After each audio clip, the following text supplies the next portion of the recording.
The moment I walked into the courtroom, my mother laughed under her breath and my dad shook his head. The judge went pale, his hand trembled, and he whispered, "Dear God. Is that really him?" Everyone turned to stare. They had no idea who I was until. The air was thick with humidity that morning in Camden County, Georgia, the kind of suffocating heat that wrapped itself around your lungs and slowed your steps. Inside the courthouse, ceiling fans spun lazily, moving the stale air in circles. The calendar read Thursday, but it felt like any other slow weekday where minor cases trickled in and out, forgotten as quickly as they came. That was, until the main doors swung open. A hush fell over the courtroom. It wasn't just the timing, the judge had barely settled into his seat, and the lawyers were still shuffling paperwork. It was the man standing in the doorway, tall and composed, with an expression unreadable and a gaze that seemed to pierce through every pair of eyes that turned toward him. He wore a plain charcoal gray suit, but nothing about him felt ordinary. "Nathan Cole?" one of the bailiffs asked, uncertain, as though the name might have been spoken by mistake. The man gave a slow nod. You could almost hear the collective breath being held by everyone in that room. It had been nearly 2 decades since that name echoed in any meaningful way through the halls of Camden County's justice system. Once spoken with either admiration or disdain, it had vanished abruptly from public conversation after a brief, confusing scandal that ended in silence. Now, like a ghost, the name had returned. Nathan Cole, the only son of the renowned district attorney Richard Cole and the once revered Judge Deborah Avery, had disappeared without warning at the age of 14. One day, he was a gifted child sitting quietly in the front row of his father's press conferences. The next, he was gone, no obituary, no missing person reports, no official explanation. Just gone. Most in the town believed he had died or been sent to some foreign boarding school in disgrace. Whispers had swirled about drugs, mental illness, or secret family shame, but nothing was ever confirmed. His name was never mentioned again by either of his powerful parents. And the town, comfortable in its own indifference, let the story drift into memory. Until now. "Please proceed to the witness stand," the bailiff said, though the words felt more like a question than an instruction. Nathan walked calmly down the aisle, the soles of his polished shoes echoing louder than the buzzing fans above. Every eye followed him. The defense attorney, a young woman who had only recently passed the bar, stared at him like she was seeing an apparition. The prosecutor's table stiffened. And then, slowly, heads turned to look at his parents. Deborah Avery sat rigid on the left side of the courtroom, elegantly dressed in a pale blazer, her hair pulled tight. At the sight of her son, her lips curled upward, not in joy, but in a strange, stifled laugh, one that seemed born of disbelief, maybe even dread. It escaped her mouth before she could stop it. On the opposite side sat Richard Cole, still district attorney, now grayer, bulkier, and with a hardened look that hadn't been there when his name used to appear in state headlines. His eyes locked with Nathan's for only a second. Then, slowly, he lowered his head and shook it once. Disapproval? Disgust? Regret? No one could tell. But the man most visibly shaken wasn't his father or mother. It was Judge Merrill. Appointed to the bench just 3 years before Nathan's disappearance, Merrill was known for his icy demeanor and rigid control of his courtroom. His reputation was one of unflappable authority. But the moment Nathan crossed the threshold, the color drained from Merrill's face. His hand trembled as it hovered over the gavel. "Dear God," he whispered, voice barely audible, leaning toward his clerk without taking his eyes off the witness. "Is that really him?" The room seemed to freeze. The clerk didn't answer. No one did. It was as if Nathan's presence had rewritten the very air in the room, turning it into something dense, electric, impossible to breathe. Nathan took his place at the witness stand, his posture calm, his eyes not betraying even the slightest hint of anxiety. He looked around once, just once, and saw the sea of faces staring back at him. Faces filled with curiosity, confusion, and a rising current of fear. The judge cleared his throat, clearly trying to regain control. "Mr. Cole," he began, voice faltering, "you've been summoned as a witness for the defense, is that correct?" Nathan nodded once. Yes, Your Honor. Even his voice seemed different, deeper, firmer than anyone had expected. It was not the voice of a broken man, nor of someone hiding. It was the voice of someone with a purpose. The prosecutor, a junior assistant from Atlanta assigned to what was supposed to be a routine trial, leaned toward the microphone. Your Honor, I was not informed that the witness would be. Judge Merrill raised a hand. Silence. No one in that courtroom, from the jury to the reporters sitting in the back row, had any idea what Nathan Cole was going to say. But they all understood one thing now. This was not going to be an ordinary trial. The walls of that room, soaked in decades of silence and secrets, had just begun to tremble. For several seconds, the silence in the courtroom was almost alive, a thick, suffocating presence hanging in the air, as if the entire room had fallen beneath a heavy weight. It wasn't just that Nathan Cole had appeared, it was the way his presence lingered. As though he had brought with him the echo of something long buried, and it had returned to demand attention. Judge Merrill sat back in his chair, his knuckles white as he clutched the edges of his armrests. He blinked slowly, once, twice, like a man trying to wake from a dream but finding the nightmare more vivid than reality. His fingers flexed near the gavel, but he didn't use it. The courtroom did not need to be called to order, no one dared to speak. Nathan shifted slightly in the witness chair, crossing one leg over the other, entirely composed. His eyes didn't waver. They moved slowly across the room, taking in the familiar faces aged by time, attorneys he had seen years ago as a boy, reporters who once camped outside his family's home, deputies whose names he had memorized back when he still carried a last name with pride. Every one of them avoided his gaze, except one. In the back row, a man stood, arms folded. He was in his early 40s, with a sharp jawline and a buzz cut that had just started to gray. He didn't flinch under Nathan's gaze. If anything, he stared back harder. Nathan's mouth twitched slightly, not a smile, not quite. Recognition. The defense attorney, a woman named Carly Vaughn, adjusted the microphone before her. She was young, early 30s, with a sharp mind and not nearly enough political armor to withstand the kind of storm Nathan's appearance had just stirred. Still, she was determined. Her voice, though softer than the judge's, carried clearly across the room. Mr. Cole, can you state your occupation for the record? Nathan didn't hesitate. Independent investigator. I specialize in forensic reconstruction and trial error analysis. I consult for defense teams overseas and have worked with several non-governmental legal oversight bodies in Europe and Latin America. There was a slight murmur from the gallery, quickly silenced. The resume didn't sound like a coincidence. He had vanished as a teenager, but he hadn't disappeared into oblivion, he had studied the very system that once consumed him. Have you worked in the United States legal system before today? Vaughn continued. No. I avoided domestic cases for personal reasons. This is my first appearance in an American court since I was institutionalized at 14. Another wave of hushed reaction swept the room. The word hung in the air, institutionalized. It wasn't a rumor. It wasn't speculation.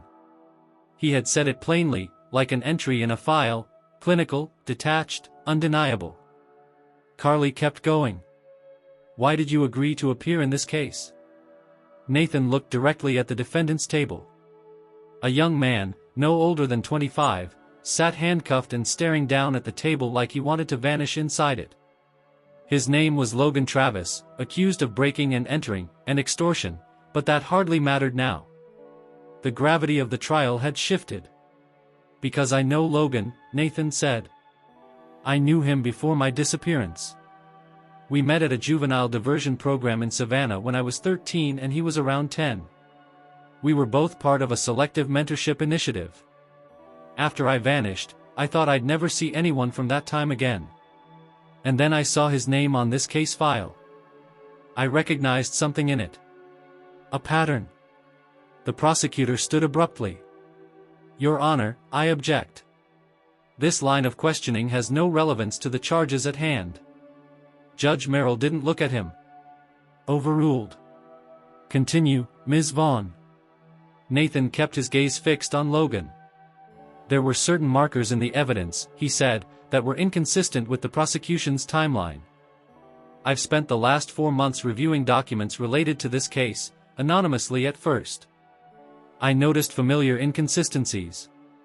The kind I've seen in corrupted cases overseas, and in 2 specific cases from my past. Vaughn opened a folder in front of her. Can you elaborate on those inconsistencies? Nathan leaned forward slightly. The surveillance footage was edited, not just cut, but interpolated to mass transitions. The timestamps were overwritten, and the metadata indicates they were transferred onto a new system 5 days before they were submitted to the court. The evidence logs don't match chain of custody protocols. And, most importantly, the witness testimonies were all processed through a single officer who has had disciplinary action in the past for coercion. The room had gone deathly quiet again. Carly picked up a separate document. Are you referring to Officer Garrison Neal? Nathan didn't answer immediately. He looked to the back of the courtroom again, at the same man who had been staring earlier. The man didn't move. Yes, Nathan said finally.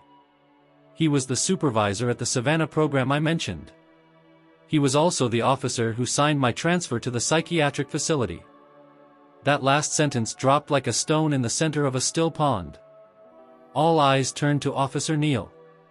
He remained perfectly still, as though carved in stone. But his jaw was tight now. His fingers twitched against his folded arms. The prosecutor tried again. Your Honor, this is beyond the scope. Judge Merrill cut him off sharply. Sit down, Mr. Harland. The silence was no longer just curiosity, it had shifted into discomfort, a sense of shared complicity. Everyone in the room could feel it. This wasn't about Logan Travis anymore. This was about a fracture in the foundation of the courthouse itself. Something had been hidden, deeply and carefully, and now the cracks were spreading. Nathan reached inside his suit jacket. Slowly, deliberately, he removed a small plastic sleeve containing a faded photograph. He held it up. This was taken 6 weeks before I was institutionalized, he said. That's me. That's Logan. And that's Officer Neal, standing behind us. Vaughn accepted the photo and submitted it as evidence. Judge Merrill took a long breath. Mr. Cole, what exactly are you implying? Nathan turned back toward him. I'm not implying, Your Honor. I'm stating. This case is a replication of a method, one used to remove inconvenient truths from public view. Logan is not the first. And unless this court is willing to unearth what was buried with me, he won't be the last. He leaned back. And I'm not leaving until we face it. Not a single soul in that courtroom spoke. Outside, the summer heat beat against the windows. Inside, time had stopped. And still, no one, not even the judge, could say they truly understood who Nathan Cole had become. But they all knew something for certain now. He was no longer the boy who had disappeared. He was the man who had come back to expose the silence. The court recessed unexpectedly that afternoon. Judge Merrill didn't give an explanation, only ordered a break and left the bench without his usual formalities. The gallery buzzed in whispers as everyone filed out, murmuring the name like it had just re-entered the town's bloodstream. Nathan Cole. It was back on every tongue, as if the years hadn't buried it deep beneath redacted documents and polite forgetfulness. Outside the courthouse, reporters who hadn't bothered to show up for what was supposed to be a low-profile trial now huddled around their vans, calling producers, begging for additional camera crews. Local anchors spoke urgently into handheld mics. Yes, we can confirm, Nathan Cole has returned, one woman said, gesturing toward the building behind her, and he just dropped allegations of evidence tampering and manipulation connected to the very institution that once put him away. Inside, in the hallway adjacent to the courtroom, Carly Vaughn sat across from Nathan in a quiet alcove beside the vending machines. She clutched a notepad in one hand, the other tapping nervously on her knee. I wasn't expecting that, she said finally. Nathan leaned forward, elbows on his knees. Neither were they. You should have told me who you were before we put you on the stand. I needed to see how the judge and the prosecution would react to my presence without warning. Any rehearsed civility would have told me nothing. That moment of panic? That was real. She looked up from her notes. You just flipped a city upside down. I hope you have more than instinct. He reached into his inner jacket pocket again and pulled out a small folder. This one was newer, sealed, labeled in his handwriting. I have enough to get us through the door. But to kick it open, we'll need something louder. Carly opened the folder carefully. Inside were scans of documents bearing the old Camden County seal, evidence logs, officer reports, psychiatric evaluations, and something else, a transcription of a private hearing from 17 years ago, stamped, confidential, and never released to the public. What is this? Testimony from a dismissed internal affairs investigator, Nathan said. He was building a case against the district attorney's office for systemic evidence alteration. The inquiry was quietly shut down, the investigator reassigned, and the files sealed. I found a copy in a personal archive kept by one of his former colleagues. He died of a heart attack 2 years ago. No family. His effects went into storage. Carly's eyes scanned the lines. He names your father. Yes. And Officer Neal? He's everywhere in the reports. Every case flagged for irregularities has his signature on at least one procedural document. She closed the folder slowly, her hands still. If this gets out, your father will be forced to face what he built. Carly stared at him, the weight of his words settling. What about your mother? Nathan hesitated. I don't know, he said at last.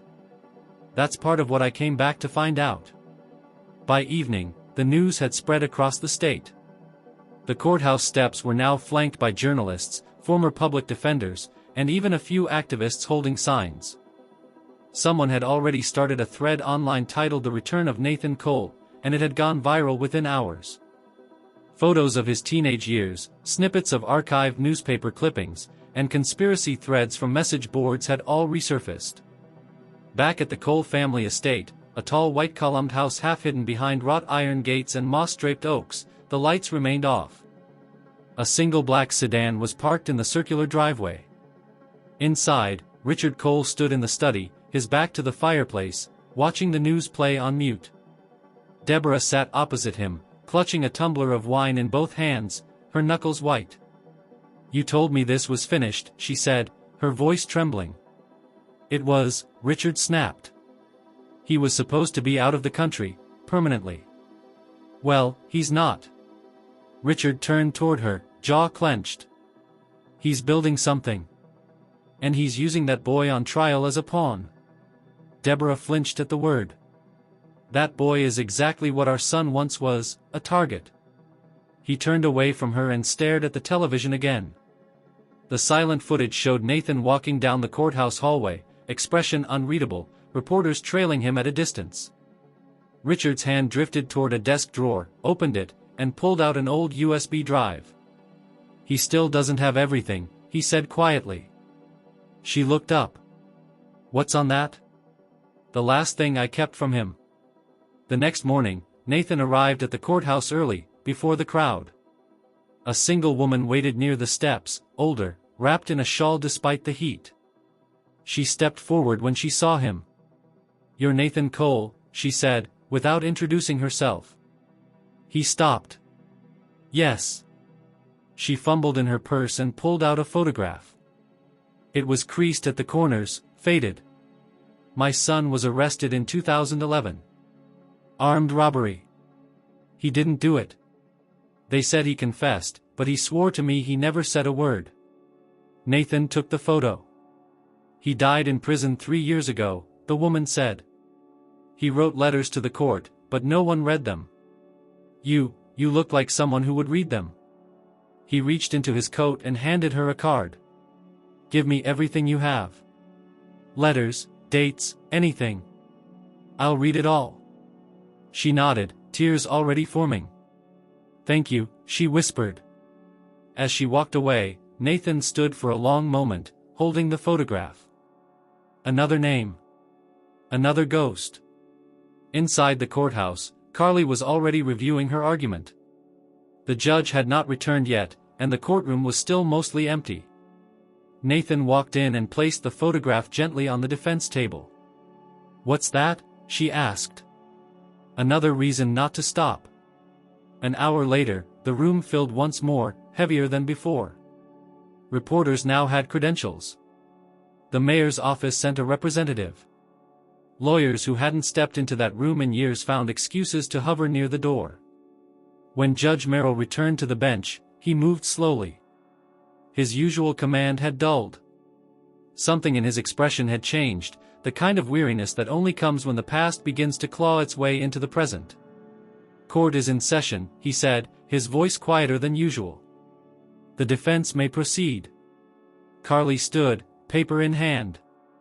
"Your Honor, the defense intends to file a formal request for judicial review of the evidence, based on new documentation and testimony provided under oath." Merrill blinked. "What grounds?" She didn't answer immediately. Instead, she handed the folder to the clerk. "Systemic corruption. Documented patterns of altered evidence, suppressed testimony, and improper institutionalization of a minor witness 17 years ago, Nathan Cole." The clerk handed it to the judge. Merrill didn't open it. He simply stared at it. "In that case," he said finally, "we'll recess until I've reviewed the material." But even as the gavel came down, Nathan knew, the storm had already begun. The morning air outside the courthouse was tense, the kind of quiet that settled just before a storm. Not a real one, there wasn't a cloud in the sky, but something in the atmosphere made people walk faster, speak softer, and glance twice over their shoulders. Inside the courtroom, the temperature seemed to drop by several degrees. The clerk placed the latest batch of evidence on the judge's bench without a word. It had been hand-delivered by the defense just an hour earlier, a supplemental affidavit containing corroborative testimony from 2 former juvenile center employees, both of whom had been contacted by Nathan through a legal outreach network. The contents had already caused the prosecution to delay the session by 30 minutes. When court resumed, Judge Merrill looked like he had aged 10 years overnight. He sat straighter now, more guarded, aware that every movement, even every silence, would be scrutinized. The courtroom was filled to capacity. Observers who once showed mild curiosity now returned with notebooks and recording devices. Several federal observers had quietly arrived and taken seats in the back row. Carly stood first. "Your Honor, I'd like to recall the witness Nathan Cole for further questioning." There were no objections this time. The prosecution remained silent. Nathan rose from his seat and made his way back to the stand. There was no hesitation in his step, no tremble in his hands. But his eyes, sharp as ever, scanned the room as he moved. His gaze landed for just a second on the prosecution table, where Richard Cole now sat, not as a father, but as the district attorney assigned to the very case unraveling beneath him. "Mr. Cole," Carly began, "we previously discussed your background in forensic analysis. I'd now like to focus on your direct connection to the defendant, Logan Travis." Nathan nodded. "I'm ready. Can you describe your last contact with Logan prior to this trial?" Nathan drew a steady breath. "It was just before my disappearance. We were both attending a court-mandated behavioral program in Savannah. I was older than most of the other attendees, but Logan and I were assigned to the same mentor. His name was Officer Garrison Neal." The judge remained still, but the courtroom shifted, an energy of recognition, or perhaps expectation. Nathan continued. "One afternoon, Logan confided in me that he had been asked to sign a blank confession form. He didn't understand it at the time, just said that the officer told him it was standard procedure for juveniles." "And did you see this happen?" "No. But the next week, Logan was gone from the program. No explanation. They told me he had graduated early, but I knew he hadn't. 2 days later, I was removed from the same program and placed in psychiatric custody without court review or family petition." There were murmurs across the gallery. Even seasoned court watchers were visibly shaken. Carly let the moment settle. "Mr. Cole, in your professional opinion, is there evidence to suggest Logan Travis is being targeted in a similar pattern?" "Yes. The structure of the prosecution's case, the manufactured timeline, the manipulated evidence chain, and the nature of the coerced confession, all mirror what happened to me, and to at least 3 other cases I've now linked through public records. The prosecution finally spoke. Objection. Speculation. Overruled, the judge said quietly. Carly stepped forward. You mentioned 3 other cases. Can you name them? Nathan listed the names slowly, clearly. Each belonged to a convicted juvenile offender. One had died in prison. Another had vanished after release. The third had been reincarcerated for a parole violation under unusual circumstances. I cross-referenced the arresting officers, processing clerks, and legal teams. They all share 2 common names, Officer Neal and Prosecutor Richard Cole.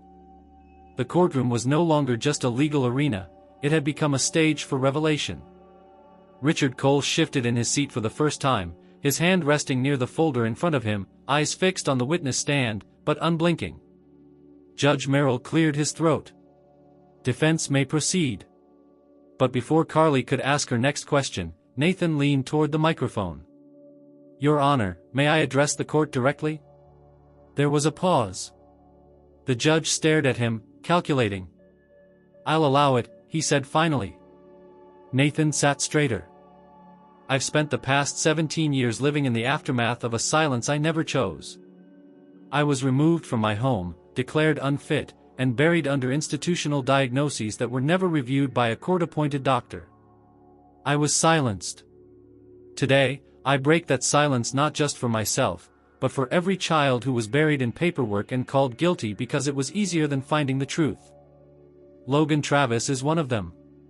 And if this court has the courage to admit it, there are more. The stillness afterward was not shock, it was agreement, unspoken but understood. The judge gave a brief nod. Thank you, Mr. Cole. You may step down. Nathan walked back to the defense table, his expression unreadable. Carly leaned in. That was dangerous, she whispered. I know, he replied. But necessary. As the court recessed for lunch, a storm of media surged outside. Reporters surrounded every exit, each desperate for a statement. Nathan stayed behind. Carly left briefly to make calls, and that's when a courier arrived. A plain manila envelope, no return address. Nathan opened it slowly. Inside were photocopies, faded, smudged, of internal memos from the district attorney's office, dated the year of his disappearance. One had Richard Cole's signature. Another bore the letterhead of the Savannah Youth Correctional Initiative. The final page was handwritten. A note. They told me you wouldn't make it. But I kept everything anyway. Some of us remember. There was no name. Nathan tucked the papers into his jacket, heart pounding. Someone inside the system, maybe long gone, maybe still there, had kept a record. That meant he wasn't alone. When the court reconvened, the atmosphere had changed yet again. The judge's hands no longer trembled, but there was a tightness in his shoulders. A determination, maybe. Or resignation. Carly stood once more. Your Honor, the defense intends to submit a motion to dismiss all charges against Logan Travis on the grounds of malicious prosecution, coerced confession, and tainted evidence. We further request the immediate opening of a federal inquiry into the prosecutorial conduct in this case and in all cases linked to these patterns. There was a long silence. Then Judge Merrill, without raising his gavel, turned to the prosecution.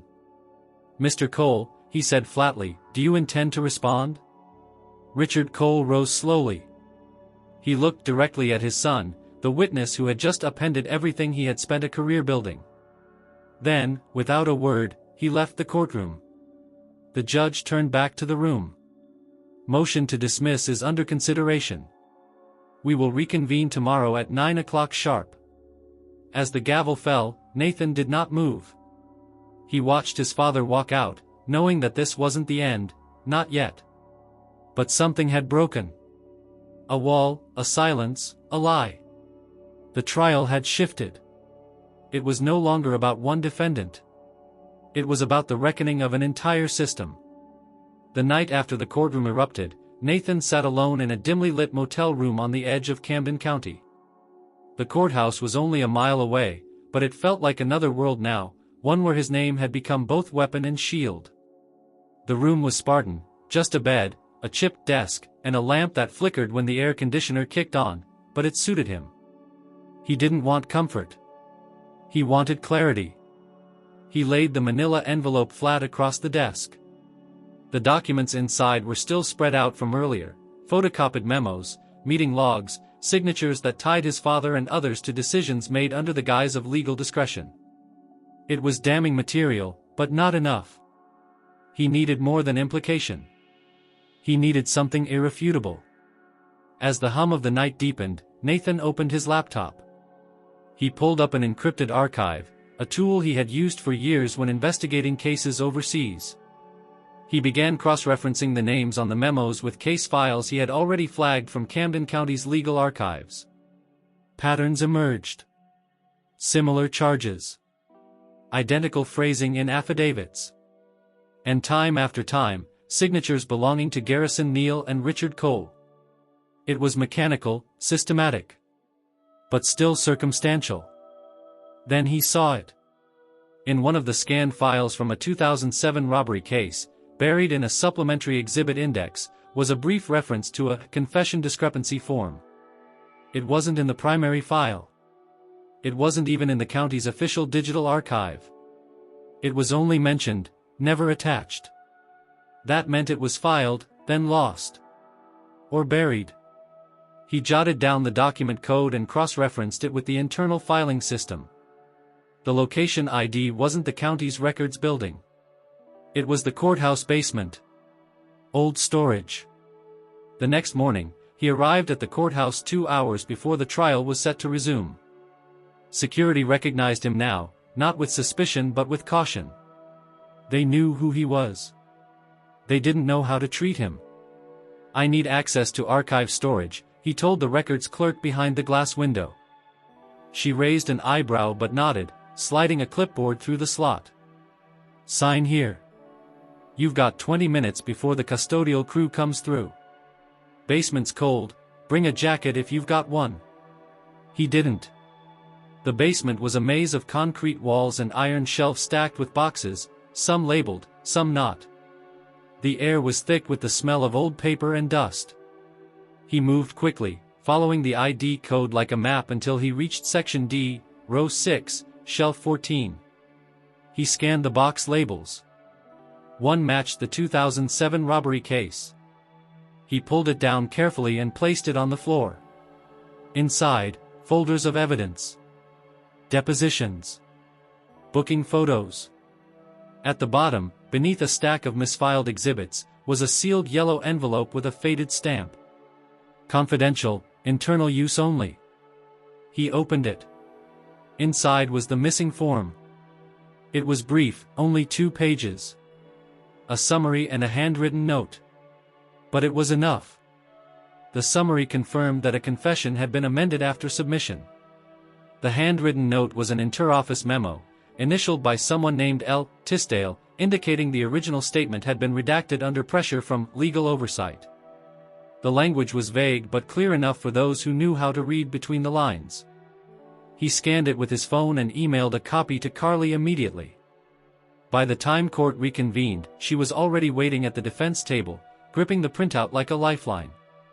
"You found it?" she asked. "I found enough." The judge entered minutes later, face pale but composed. Richard Cole was not in the courtroom. Instead, a deputy district attorney stood in his place. His presence was stiff, temporary. He hadn't expected to lead a case like this. No one had. Carly rose and addressed the court. "Your Honor, we request to introduce a newly recovered document, previously believed lost, related to the confession practices used in juvenile cases prosecuted by the district attorney's office." The document, labeled as Exhibit D-201, was found in archive storage less than 2 hours ago. The judge held out his hand. The clerk brought it forward. Merrill read slowly, eyes narrowing as he processed the summary and the note. He said nothing for a long moment. "Prosecution?" he asked, voice level. The substitute prosecutor rose. "We were unaware of this document's existence. We request time to verify its authenticity." "You'll have until the end of the day," the judge said. "But if it's authentic, and I suspect it is, you're standing on unstable ground." The courtroom was quiet again, but the energy had shifted. Even the gallery understood the weight of what was happening. One by one, layers of silence were being peeled back. As the day went on, Carly and Nathan sat together in the hallway outside the courtroom. She rubbed her temples. "You realize what this means?" she asked. "If we can prove they altered confessions even once, everything that followed is suspect. Every conviction. Every plea deal." Nathan nodded. "It means we're no longer defending one man. We're challenging the system itself." Later that afternoon, the prosecution returned. Their response was brief. "We cannot confirm the document's legitimacy within the time allotted," the deputy district attorney admitted. "We will not contest the defense's motion to introduce it into evidence." It was, effectively, a concession. Judge Merrill allowed the exhibit to be submitted. With that, the foundation cracked wider. That evening, Nathan received a text from an unknown number. "You're not the only one who kept things. Basement, file room E. Ask for the green binder." He showed Carly. "It could be bait," she said. "It could be proof," he replied. And that night, once again, Nathan returned to the courthouse alone. The basement corridors were darker now, the overhead lights dimmed to conserve energy. He found file room E behind a locked steel door. He used his credentials from earlier, and the door creaked open. Inside, file cabinets stretched to the ceiling. He searched. 20 minutes. 30. Then he saw it, tucked between two unmarked cardboard boxes. A large green binder, the kind used for personnel files in the early 2000s. He opened it. What he found stopped him cold. Inside were personnel evaluations, reprimands, internal audits, names, dates, signatures. Officer Neal appeared over and over. So did his father. There were records of complaints filed by junior officers who had since resigned or disappeared from the department. Some files had "resolved" stamped across them in red ink. Others had no resolution at all. But at the back of the binder was the final piece. A letter. Unsent. Drafted by Deborah Avery. It was addressed to the Office of Judicial Conduct. In it, she confessed to knowing about altered evidence, suppressed witness statements, and the improper institutionalization of her own son. The letter was dated 2 weeks after Nathan's disappearance, but it had never been mailed. Her signature was at the bottom. Then, beneath that, in a different pen, a single line written in all caps. "We all decided to protect the name. But the cost was a child." Nathan closed the binder and sat back against the cold wall of the file room. He didn't speak. He didn't move. But in his chest, something shifted. This wasn't just about systemic failure. It was about the people who let it happen. And the ones who still believed it could be buried. The next morning, the courthouse felt like it had been waiting for something inevitable to arrive. The temperature was cooler than usual, the sky overcast, casting long shadows across the steps. When Nathan approached, reporters didn't rush him. They simply watched. The silence felt respectful, almost somber. He had the green binder clutched under his arm. It was wrapped in a plain canvas bag, sealed tight, not for secrecy but for weight. Not just physical, but historical. Everything inside it had once been someone's hidden decision, someone's abandoned conscience. At the courtroom entrance, he paused. Richard Cole was waiting. He stood just inside the double doors, as still as the statue outside the courthouse, a man who had once commanded entire courtrooms with his voice, now quiet, no entourage, no legal aids. His suit was darker than usual, his tie subdued. When Nathan walked in, they locked eyes for the first time since the trial began. Neither man spoke for a long moment. Then Richard said, "You should be careful what you drag into the light." Nathan didn't break stride. I learned from the best. Richard's jaw flexed, but he didn't move. You're not saving them, he said. You're burning everything. Yourself included. Nathan stopped just short of passing him. I'm not trying to save anyone. I'm just making sure the ones who lit the fire don't walk out untouched. The two men stood in that space, the years between them taut and invisible, like wire strung between distant towers. Everything unsaid lived in the space between their stares, the betrayal, the silence, the choices made behind closed doors. Then Nathan walked past him, not looking back. Inside the courtroom, the gallery had filled again, but this time with new faces, state-level investigators, a few recognizable from high-profile integrity commissions. They took seats quietly, not interrupting, but their presence changed the tone. The prosecution bench was thin. The deputy district attorney from the previous day now looked like he wanted to be anywhere else. When the judge entered, he held a new file in his hand. I've reviewed the latest submissions, he said without delay. Including the recovered archive document and the recently unearthed correspondence and personnel records. The courtroom shifted. These materials raise serious ethical concerns. Based on the weight of their implications and the patterns presented, this court will not only continue to consider the dismissal of charges against the defendant but will also formally recommend a state-level investigation into the conduct of the Camden County District Attorney's Office during the period spanning 2 decades. The murmur was immediate. People turned in their seats. Notes were scribbled. One of the investigators stood and whispered to a colleague. The judge continued. Before I recess this hearing to allow for procedural transitions, Mr. Cole, he looked at Nathan, you've been asked to submit for a recorded deposition. Will you comply? Nathan stood. I will. Carly whispered as he passed her. They're going to make it federal. I know. He didn't say it with pride. He said it like someone acknowledging an avalanche had finally started. In the adjoining deposition room, 2 recorders were already set up. A legal assistant sat at the corner, typing notes. Across the table sat a federal investigator in a navy suit, badge clipped to his pocket. I'm Agent Dillon. Department of Justice, Division of Public Integrity. This recording is to document witness statement pursuant to federal inquiry recommendation. Do you understand?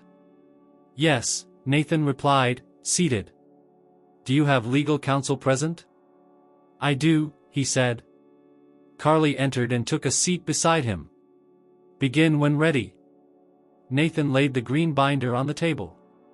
What I'm about to submit implicates multiple actors within the Camden County justice system, including officers, prosecutors, and at least one judge. These records were hidden in off-site archives, and one of the key pieces of evidence, this binder, was anonymously indicated to me after my testimony earlier this week. He opened it and began to explain.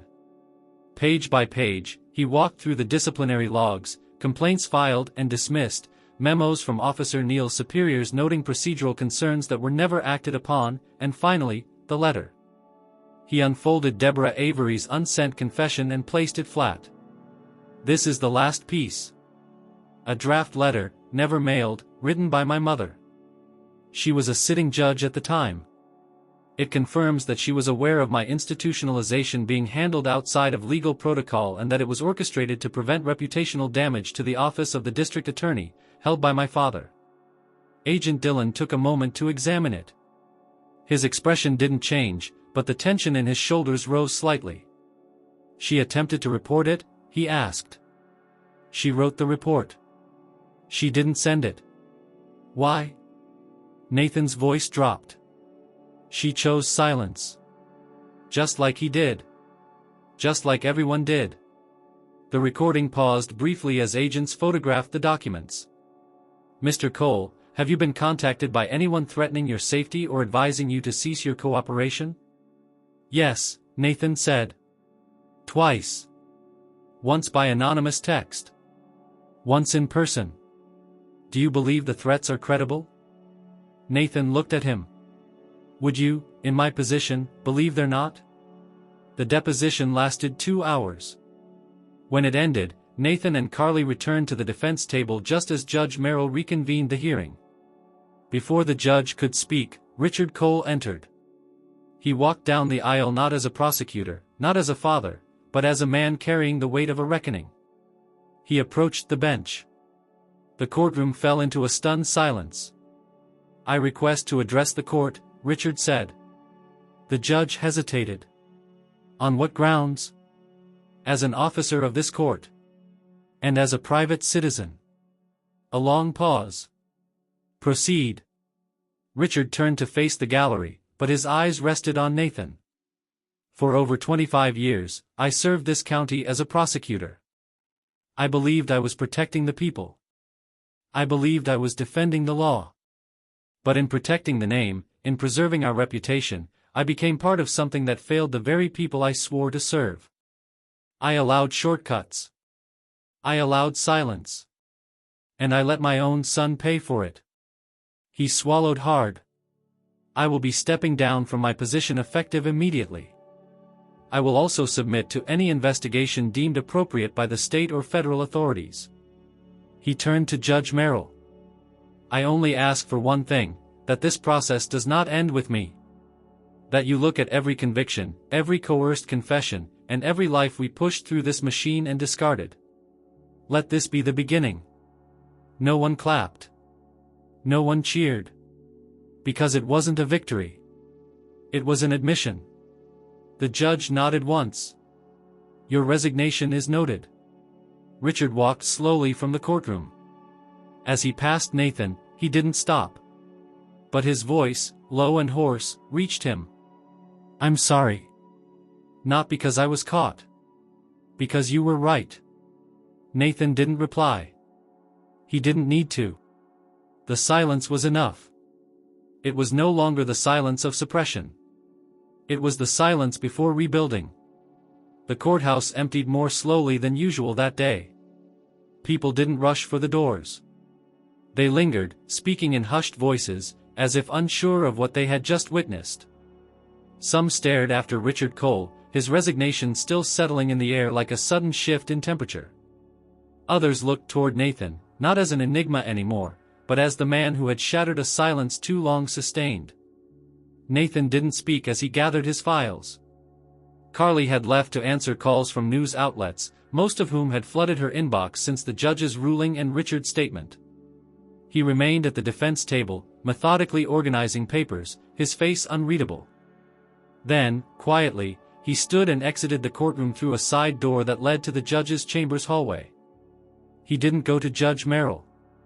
He went to the small private library down the corridor, a place most attorneys used to review case law. It was empty. Nathan stepped inside and closed the door gently behind him. The silence in the room was different from the courtroom. It was thicker, deeper, filled with the presence of old decisions and forgotten rulings that still lived between the pages of outdated legal codes and dust-covered casebooks. He pulled one volume from the shelf, Camden County Judicial Archives, Volume 4, 1990 to 2010, and flipped to the index. His name wasn't there. Of course it wasn't. But the cases connected to his father, Officer Neal, and Judge Avery were. Dozens of them. As he sat at the long oak table and studied the entries, he didn't hear the door open. "You're still here," came a familiar voice. Deborah Avery. Nathan didn't turn around immediately. "I wasn't sure you would come back," he said. "I had to," she replied, stepping into the room and closing the door.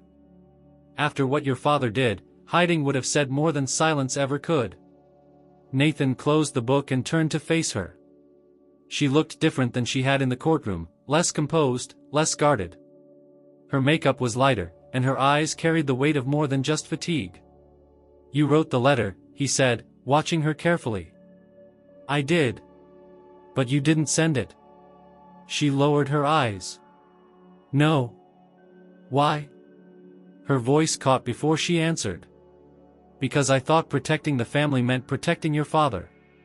And I thought protecting your father meant staying silent about the truth. I convinced myself you were better off away from it. That the damage had already been done. And that silence was survival." Nathan stood. I wasn't better off. I lost everything. I lost time. I lost faith. I lost the right to speak. I know, she whispered. He didn't raise his voice. He didn't need to. You could have stopped it. Deborah stepped closer, her tone trembling but firm. I'm trying to now. He looked at her, and for a moment, the mask dropped. The boy she had once tried to protect, or control, still lived behind his eyes, but he wasn't asking for comfort. He was demanding accountability. I can't erase what happened, she continued. But I can testify. I can speak now, and I will. If you'll let me. Nathan studied her for a long moment, then nodded once. Outside, the media had descended. News trucks lined the courthouse square. Protesters and supporters gathered at opposite ends of the plaza, waving signs, shouting slogans. The story had spread beyond Georgia. Cable news was broadcasting live segments. People across the country were calling for the files to be opened, the cases to be reviewed, the system to be interrogated. By late afternoon, Carly met Nathan in the motel parking lot. She was holding a printed email from the Department of Justice. They're requesting your cooperation in forming a transitional advisory committee, she said. They want to reopen every case your father prosecuted from the year 2000 to 2017. Federal oversight. New independent counsel. You'd be a liaison between the victims and the investigative team. Nathan took the paper but didn't look at it. They want me here, he said more to himself than to her. They need you here, she corrected. He folded the paper and placed it in his pocket. I could leave, he said, after a long pause. I could disappear again. I've done it before. Just walk away now, with everything exposed and the damage set in motion. Let someone else finish it. But would you? He looked past her toward the horizon, where the courthouse clock tower stood tall above the oaks. The sun was beginning to set behind it, casting long shadows across the town square. Everything looked smaller from here. The buildings, the noise, the past. I don't know what it would look like to stay, he admitted. To not be running. To stop living with one foot out the door. She placed a hand on his arm. Maybe it starts with not leaving. That night, he didn't return to the motel. He went back to the Cole estate. The house was quiet, the kind of stillness that felt earned, not just absent. Deborah was there, alone.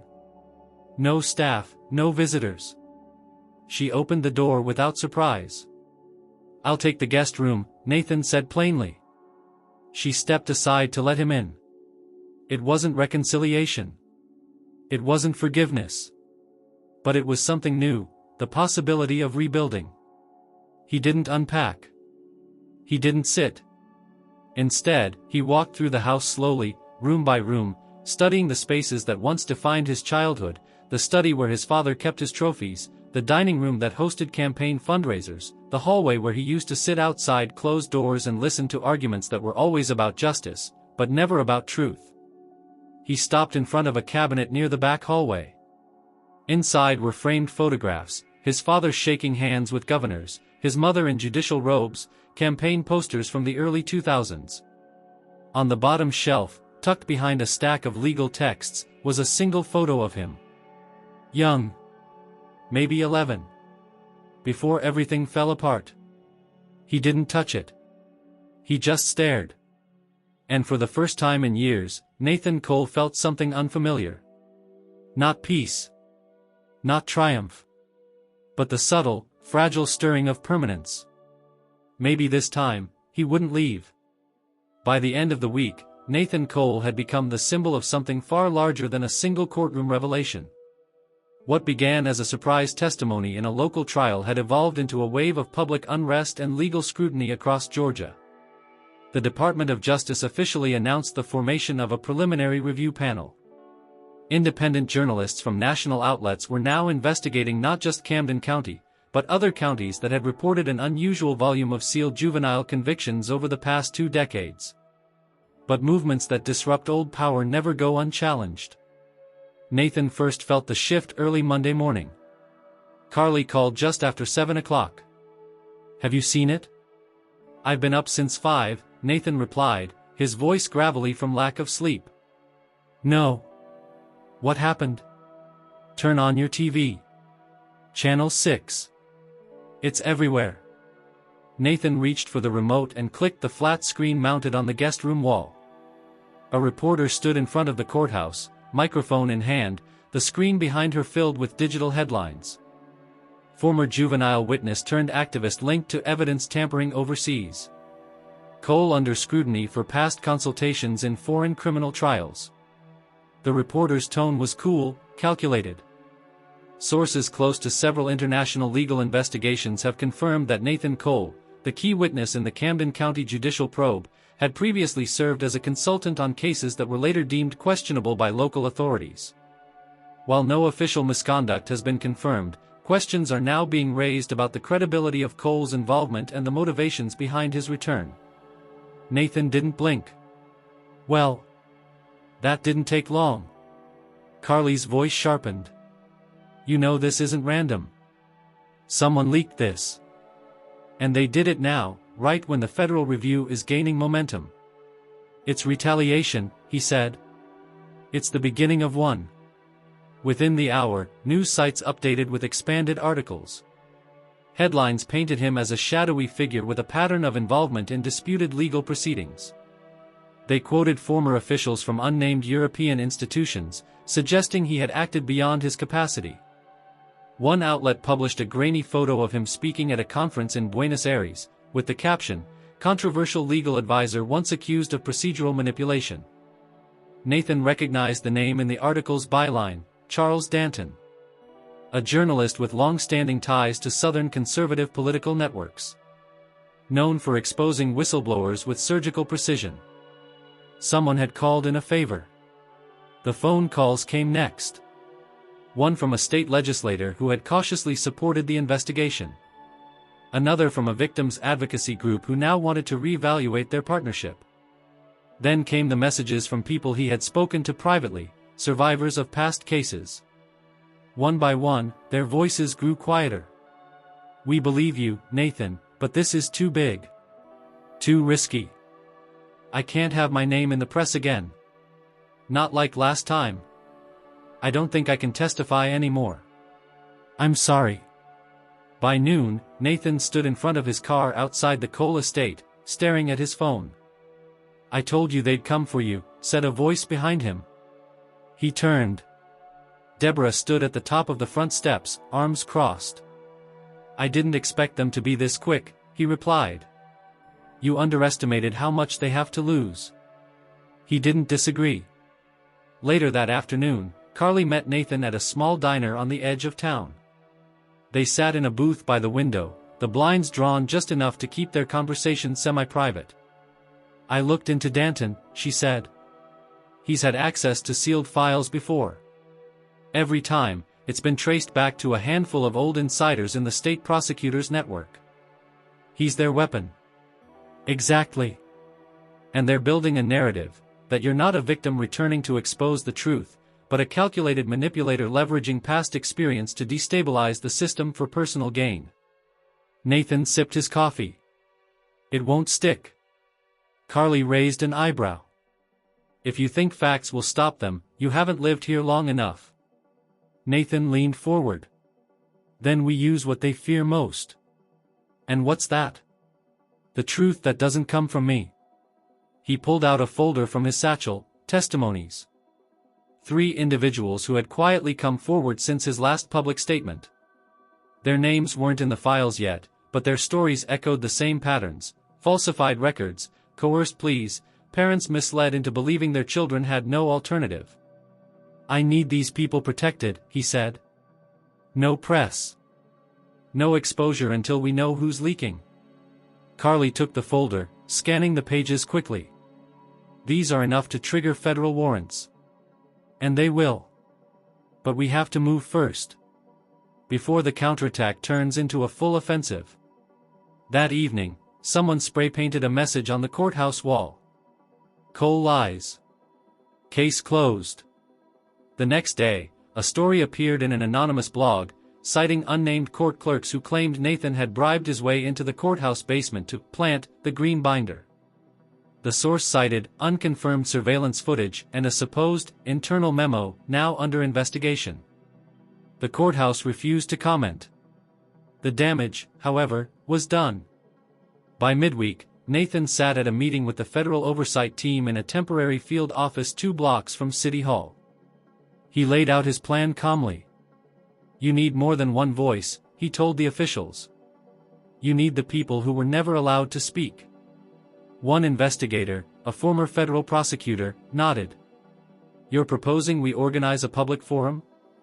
"No," Nathan said. "I'm proposing we bring every living victim whose case was affected into a protected review process. Not just documents. Testimony. In person. Under oath. Let the public see what was buried. And not from me." The lead investigator looked at him. "That's high risk." "It's already high risk," Nathan replied. "At least let the truth fight back." By the end of the week, the first 3 participants were confirmed.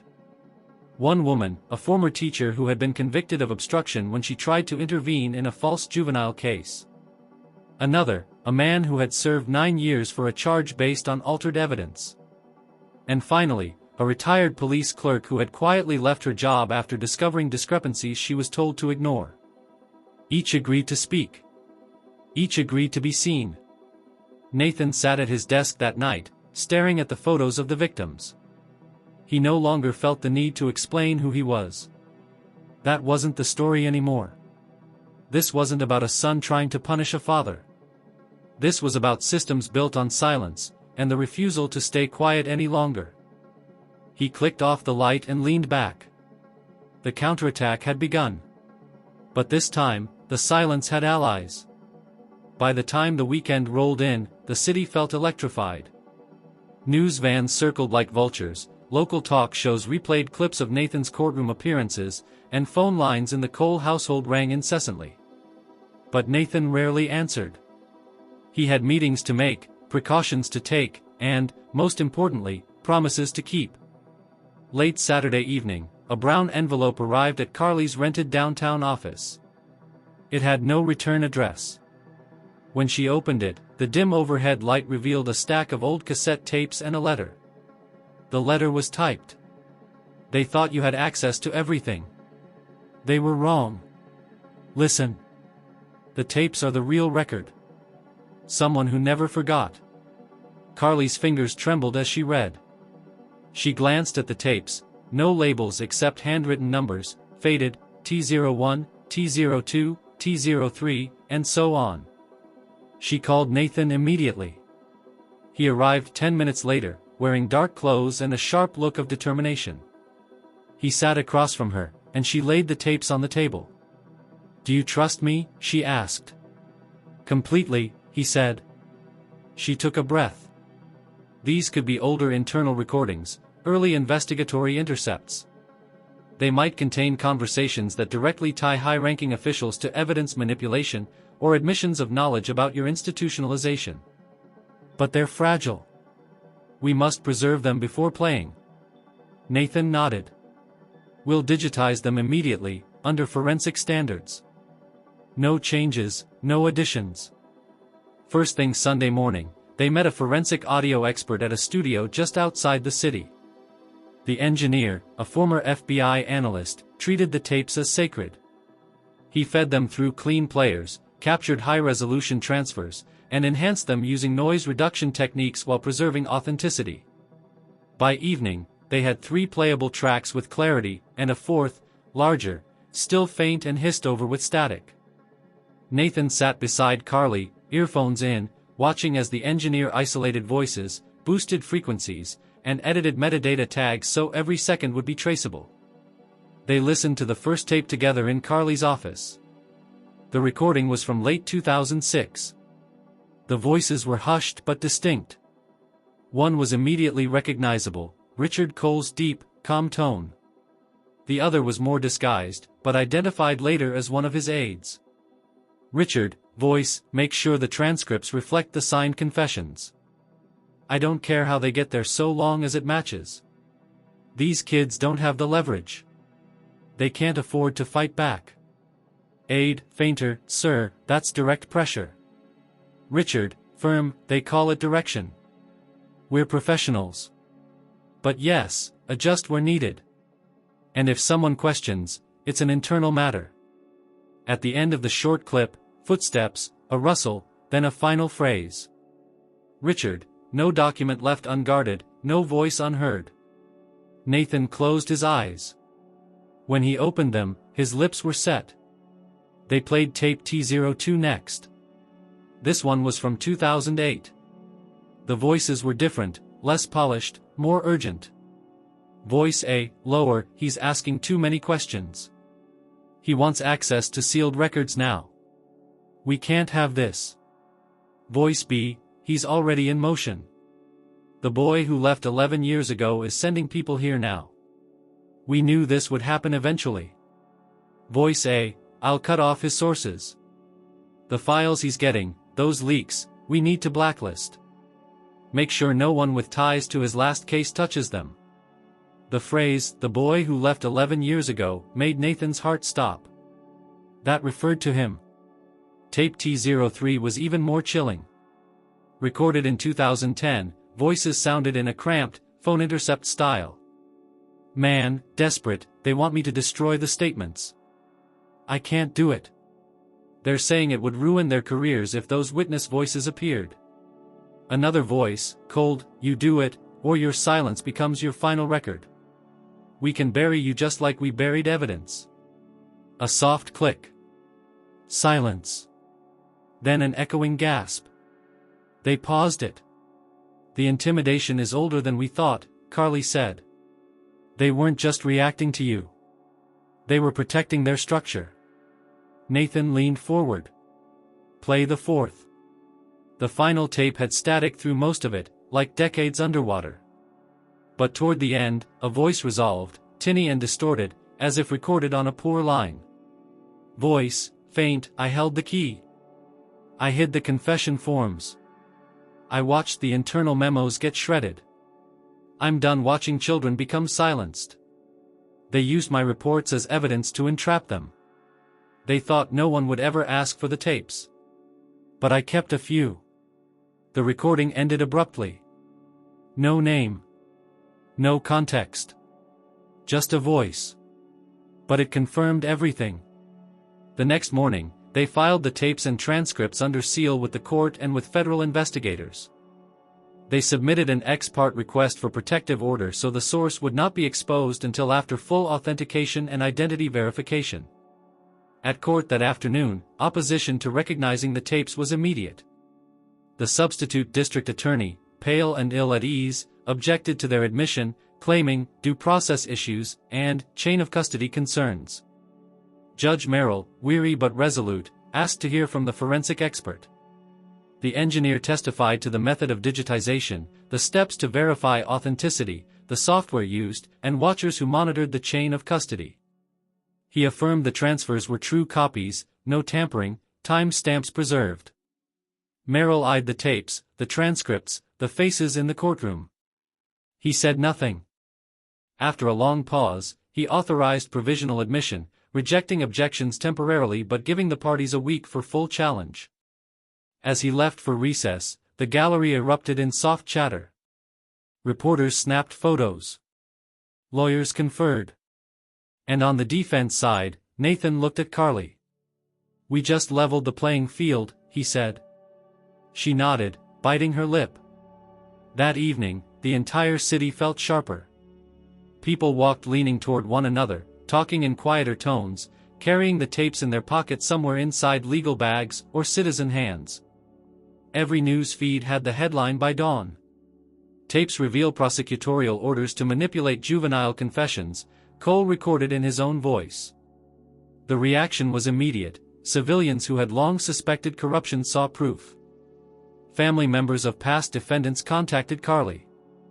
A few came forward to say their child's case might also be tied to the pattern. Some were hesitant, still afraid. Others said it was time. Nathan didn't sleep much.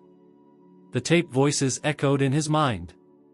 The admissions, the threats, the coldness of the decisions made in rooms he would never have been allowed to enter as a child.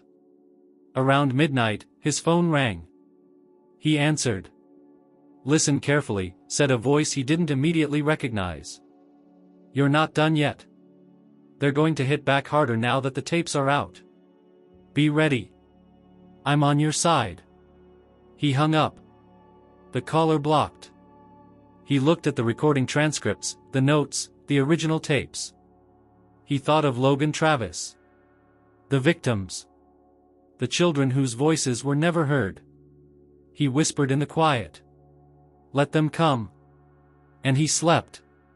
By the end of the following week, the structure of the courtroom, physical, legal, and political, was no longer recognizable.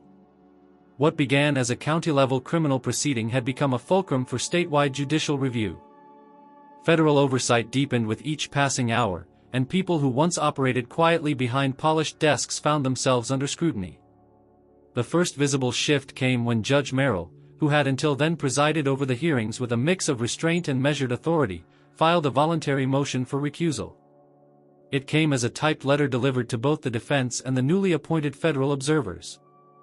"I recognize," the letter read, "that my previous professional relationships, though distant, with several of the individuals under investigation could compromise the perceived impartiality of these proceedings. Out of respect for the integrity of this court and in service of the truth, I hereby recuse myself from further oversight of this matter." It wasn't a confession. But it wasn't neutrality either. It was the first real acknowledgement from within the judiciary that the damage ran deeper than individual error. His recusal triggered an immediate and necessary reconfiguration.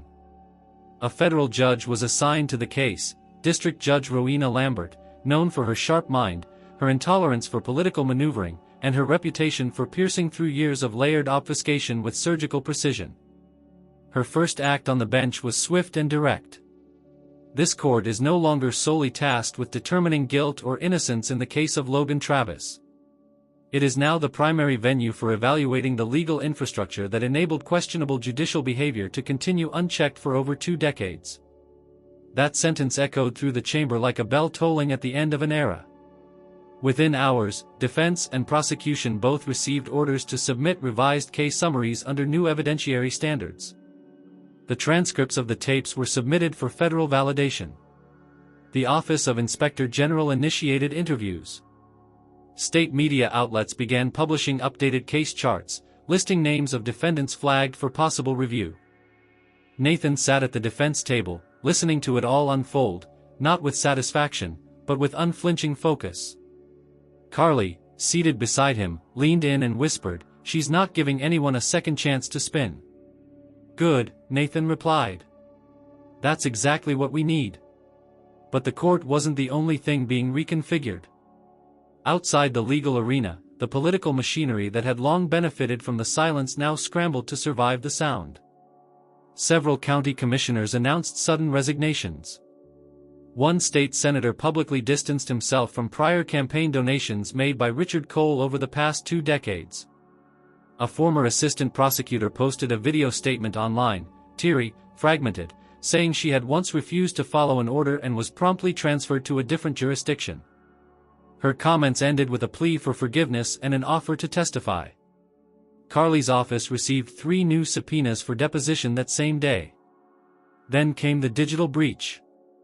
The court's digital record archive, which housed sealed juvenile case logs, was hacked and temporarily disabled. The official word was that the breach was minor, no sensitive files leaked. But Nathan didn't believe that. "Someone's trying to erase evidence," he told Carly that night. "We've pushed them into the open, and now they're trying to close doors behind them." They began backing up their copies, every transcript, recording, email, affidavit, on external drives and secured cloud accounts, monitored by federal IT specialists. The days grew longer. The risks, sharper. Then, quietly, another unexpected shift. The courthouse janitor, a man in his 60s named Lawrence Eddings, asked to speak to Nathan. They met in the back alley of the courthouse after hours, where Nathan found the man smoking beneath a flickering lamp. "You don't know me," Lawrence said, but I've worked here since before you were born." "I believe you," Nathan said. Lawrence flicked ash to the side. "Years ago, I saw things. Documents going in, never coming back out. People whispering in the stairwells late at night. They thought because I emptied their trash I couldn't read." He reached into his coat and pulled out a faded notebook. Inside were handwritten entries, dates, initials, room numbers, and cryptic references to cases, conversations, burned boxes. "I started writing it down because I knew one day, someone would want to know," he said. "It wasn't safe then. Maybe it ain't now. But you're the reason I think it might finally matter." Nathan took the notebook with reverence. "It matters." Lawrence nodded and disappeared into the shadows. The next morning, Judge Lambert convened a closed session. Only essential personnel were allowed inside. Carly and Nathan sat at the defense table across from the acting deputy district attorney, flanked now by federal advisors. Judge Lambert began without preamble. "Based on the corroborated audio evidence, newly recovered personnel reports, and sworn statements from internal and external witnesses, I am authorizing the full unsealing of all juvenile conviction records processed under the leadership of Richard Cole between the years of 2000 and 2017. Gasps echoed in the gallery. "This is not a reversal of conviction," she clarified. "This is a full review process under the jurisdiction of the Federal Judicial Oversight Committee. Cases identified as compromised will be flagged for retrial or dismissal based on evidentiary standards." She turned to the prosecution bench. "You may begin preparing discovery for over 284 flagged cases." Nathan did not flinch. He was prepared. That evening, he met with Carly at her office. She had begun compiling the names, individuals, families, silent casualties of a legal system that had fed on efficiency and reputation over fairness. "I didn't think we'd get this far this fast," she admitted. "You only expose rot quickly when the structure was already hollow," Nathan said. Outside the window, protesters were no longer demanding answers, they were demanding action. And inside the courthouse, everything was changing. Not just who sat on the bench. Not just who argued at the tables. But what the court meant to the people who once feared walking through its doors. The court hadn't just been reconfigured. It had been cracked open. And what lay inside would take years to clean. But for the first time in decades, the doors were no longer locked from within. The media called it the tipping point week. Following the federal court's decision to unseal the juvenile convictions, pressure built not just in Camden County, but across Georgia. Calls poured into legal aid centers from people unsure if their names, or their children's, were buried in the mountain of cases now under review. Former public defenders came forward with old case files that had haunted them for years. And in the center of it all, Nathan Cole stood as both witness and architect of the reckoning. But the story was not yet complete. There was one voice still missing from the courtroom. One silence louder than all the others. Deborah Avery had remained quiet through the initial storm. She had submitted to the investigation. She had agreed to a private deposition with the DOJ team. But she had not spoken publicly. She had not answered the questions Nathan never dared to ask. Not yet. Until she requested to speak, on record. It happened quietly. A message delivered to Carly's office.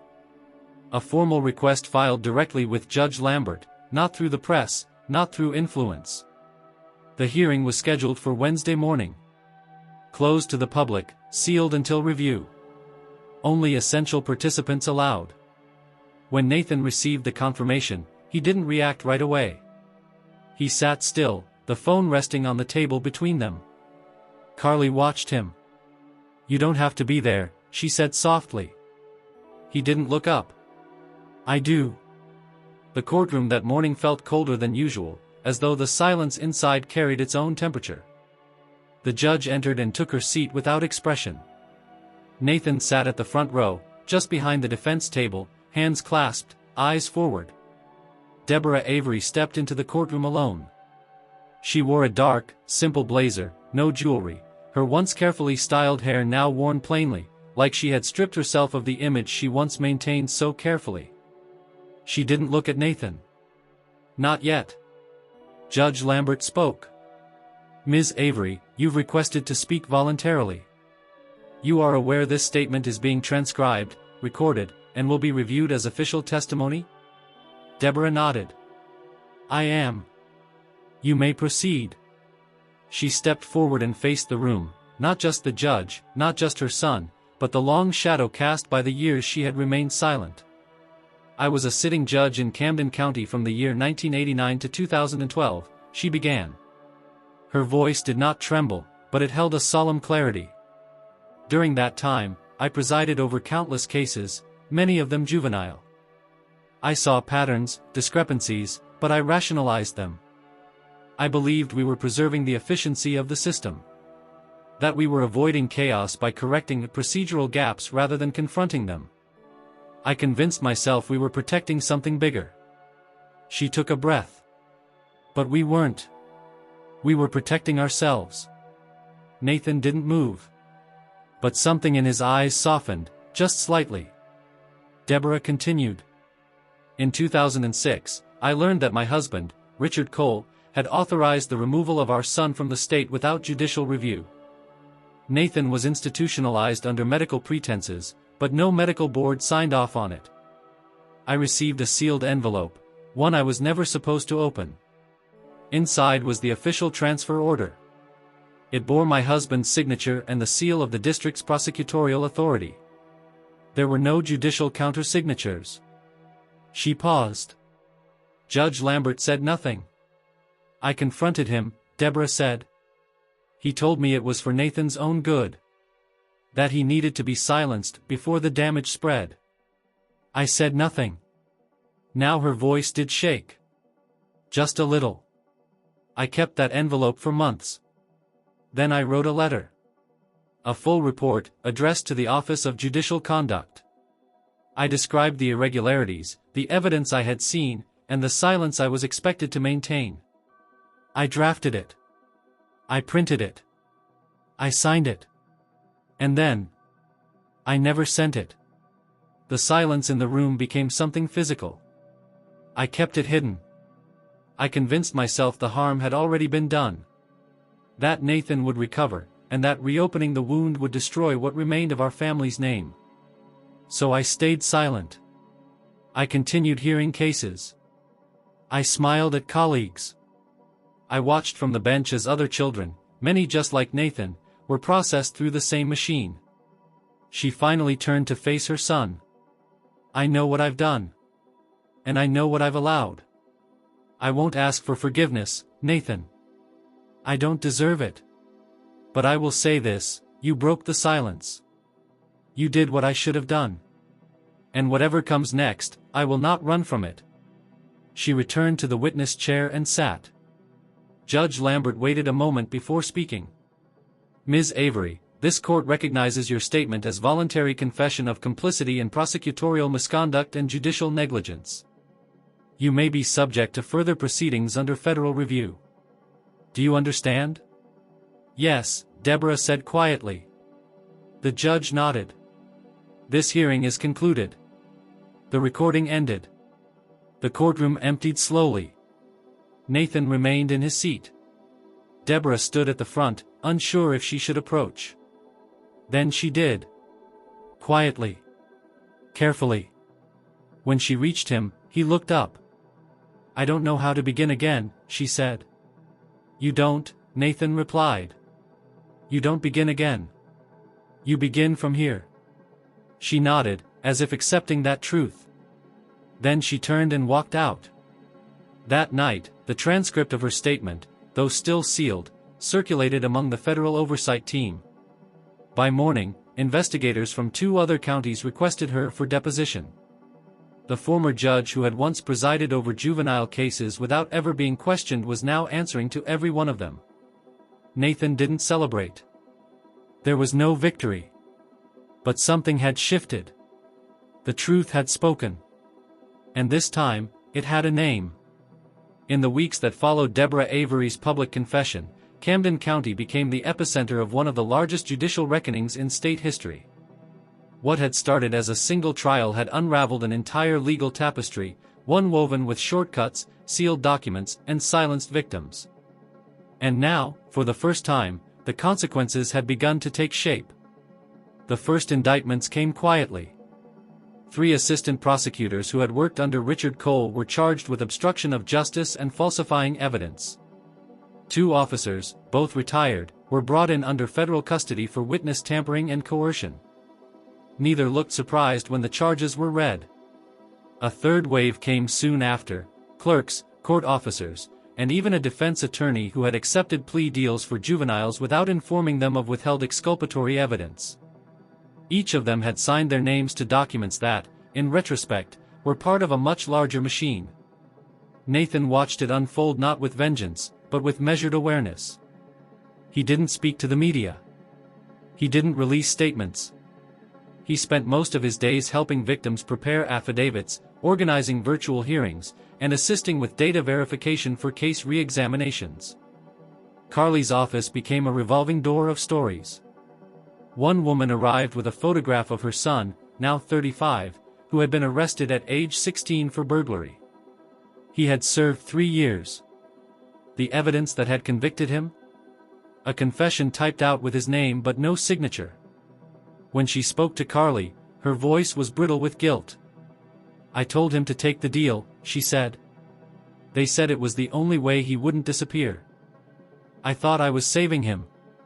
Another man came in with a file so thin it seemed absurd. It contained only a single page, his conviction summary. No transcript. No arrest report. He had never even seen the evidence used against him. He looked Nathan in the eyes and said, "They told me not to ask questions. That's what I remember the most. That I wasn't allowed to ask questions." By the end of the month, over 200 case files had been reopened. 37 were already slated for dismissal. 13 had been referred for complete expungement. For many, it was too late to undo the years they had lost. But it was not too late for the truth to be spoken, on record, before a judge, in a room where their names were finally heard. But not all consequences were legal. Public trust in the Camden County judicial system had collapsed. Protests outside the courthouse evolved into community forums. Churches opened their doors to legal education workshops. A group of high school students began organizing a local chapter of a national youth advocacy group, naming it the Cole Foundation, in honor of the man who had returned to force the town to confront itself. When they told Nathan about it, he refused to attend the launch ceremony. "I didn't come back to become a name," he told Carly. "I came back so others could reclaim theirs." Still, the foundation moved forward, and its first action was powerful: a citywide scholarship fund for the children of wrongly convicted individuals. It was funded entirely by donations, many of them from people who had once remained silent. Meanwhile, the state judiciary announced a complete restructuring of the Camden County court system. Judge Lambert remained as the presiding federal authority, but a panel was appointed to oversee the transition to new local judges and prosecutors. Elections were ordered for the following year. Oversight committees were formed. Nathan was offered a seat on the transition committee. He declined. "I'm not a politician," he said simply. But when asked to advise the committee in a private capacity, to help build new standards of accountability, he agreed. Quietly. Without press. Without ceremony. Even so, whispers of his involvement continued. The man who had vanished and returned was no longer just a story. He had become the quiet spine of a new civic identity, one that did not glorify its own pain but used it to reconstruct something cleaner. Deborah Avery, for her part, complied fully with the federal inquiry. She relinquished her judicial license and submitted to interviews, depositions, and testimony. Though no criminal charges had yet been filed, public opinion was unforgiving. She stayed out of sight, but not in hiding. Occasionally, she and Nathan would speak, not as mother and son trying to repair the past, but as two people who had once stood on opposite sides of the truth and now understood the price of silence. Richard Cole was no longer in the state. His attorney issued a brief statement to the press confirming he had left Georgia to receive care and legal counsel in a confidential facility. No one had seen him since. Some speculated he was negotiating a plea deal. Others believed he would never be seen again in public. Nathan never commented. And then, on a quiet Thursday morning, Logan Travis walked out of the courthouse a free man. The charges against him were dismissed with prejudice. The court cited lack of credible evidence, tainted procedure, and a clear pattern of prosecutorial misconduct. He didn't smile as he left the building. He didn't raise his hands or speak to the cameras. He walked out the same way he had walked in, quietly, with a small envelope in his hand and no one waiting outside except Nathan. They didn't hug. They just nodded at each other. Logan said, "You didn't have to do all this." Nathan answered, "Yes, I did." Then Logan walked away, disappearing into the crowd, one of many who had been lost in a system that had finally been forced to look itself in the mirror. That night, Nathan stood alone outside the courthouse. It was the same building he had walked into only weeks earlier, a stranger in his own story. Now, the doors remained open, the lights inside still on, the security guard at the front desk not even bothering to ask for his name. Carly joined him on the steps. "We've still got over 100 cases in review," she said. "I know," he replied. "You're not tired?" He looked up at the courthouse clock. "I'm exhausted," he said. "But it's not over." "Not yet." "You could walk away now," she offered. "No one would blame you." "I'm not leaving. Not until the last file is read. Not until the last name is said out loud." She didn't argue. She knew better. Some people choose to fight. Others are built from the fight itself. 3 years later, Camden County did not look the same. The courthouse had been renovated, its facade cleaned, its interior modernized with reinforced transparency measures. A glass display near the entrance held a rotating exhibition of public documents and case reform timelines, curated by a civic education board. In one corner stood a bronze plaque listing the names of those whose convictions had been overturned during the federal review.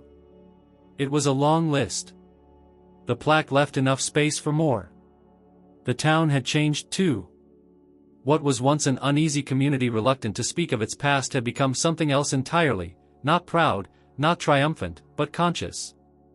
Schools now offered civic justice modules in their history classes. The newly restructured district attorney's office held quarterly public accountability forums. And the local election cycles no longer ended quietly, they began with questions, and often ended with answers demanded on debate stages. Nathan Cole had stayed. Not as a permanent fixture in the courtroom, and not as a politician. He had declined offers to run for office, to write books, to join federal commissions. He had turned down television interviews and speaking tours. Instead, he spent his time working with the Cole Foundation, which had expanded statewide, offering legal aid, trauma counseling, and educational outreach for families impacted by wrongful convictions. He served as its strategic advisor, never as its face. His name had become too loud to be used lightly. And yet, on one late autumn evening, Nathan stood backstage behind a dark red curtain in the Camden County Civic Auditorium. The room beyond was filled, rows of folding chairs packed with students, teachers, reporters, and community members.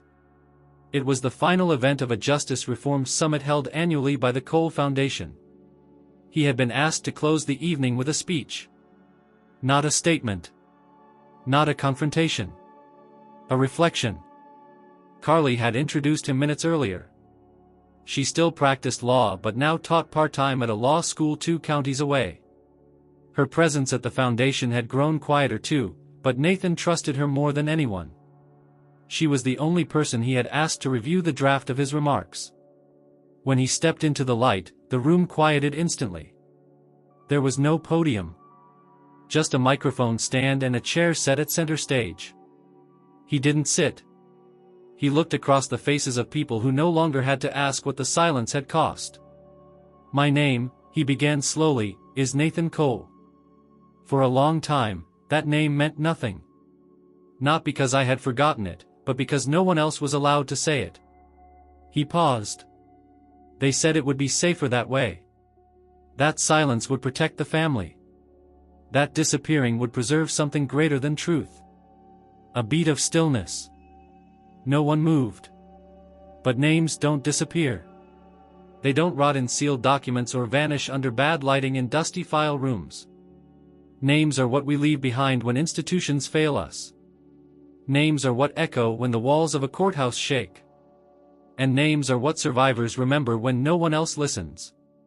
He moved across the stage as he spoke, slow, deliberate. This town didn't fall because of one man. Or one trial. It fractured because it built its justice on convenience. It looked the other way when truth was inconvenient. It buried children under procedure. It turned silence into a legal strategy. He glanced toward the back of the room, where several members of the Oversight Committee now sat as guests. And yet, he said, we're still here. He let the silence breathe, just long enough to fill the room. Still standing. Still remembering. Still speaking the names of people who were never meant to be heard. Still fighting for the ones who couldn't afford a lawyer. Still opening doors that should never have been closed in the first place. He returned to center stage. I used to believe my story was about being taken. About being removed, institutionalized, hidden. But that wasn't the story. The story was what came after. When I walked back into the room where it all began, and saw the faces of the people who had written me off. When I stood in a courtroom and watched it freeze because no one knew who I was anymore. His voice did not rise. It didn't need to. They didn't know who I was, until I made sure they would never forget again. A low, slow breath passed through the audience. He didn't need applause. And he didn't ask for it. What he had given them wasn't a performance. It was permission. Permission to remember. To speak. To resist forgetting. When the lights dimmed and the program ended, people filed out quietly. There were no cameras backstage. No interviews waiting. Nathan stepped down and walked alone into the hallway, where the autumn air slipped through the open doors. Outside, the city moved slowly, without urgency. Streetlights blinked into life. A bus hissed to a stop. Somewhere in the distance, a bell rang from a school tower. He stood at the steps of the auditorium for a long time, breathing in the stillness. Then a voice broke the quiet. You really think it's over? He turned. Logan Travis leaned against the railing, arms crossed, older now but not hardened. Just tempered. Sharper. No, Nathan said. But I think it's different. Logan nodded. I've been thinking about going to school. Law maybe. Nathan smiled slightly. I'd like that. They didn't say goodbye. They never needed to. As Logan walked away, Nathan remained, watching the shadows stretch across the pavement. He pulled his coat tighter around him and turned toward the street, the wind rustling papers on a nearby bench. One sheet caught his eye, a program from the evening's event. The title read, Justice in the Wake of Silence, A Community Reborn. And beneath it, in small letters, keynote speaker, Nathan Cole. He picked it up, folded it carefully, and slipped it into his coat. Not as a keepsake, but as a record. Because now, his name wasn't just a mystery, or a threat, or a burden. It was a voice. And he had used it.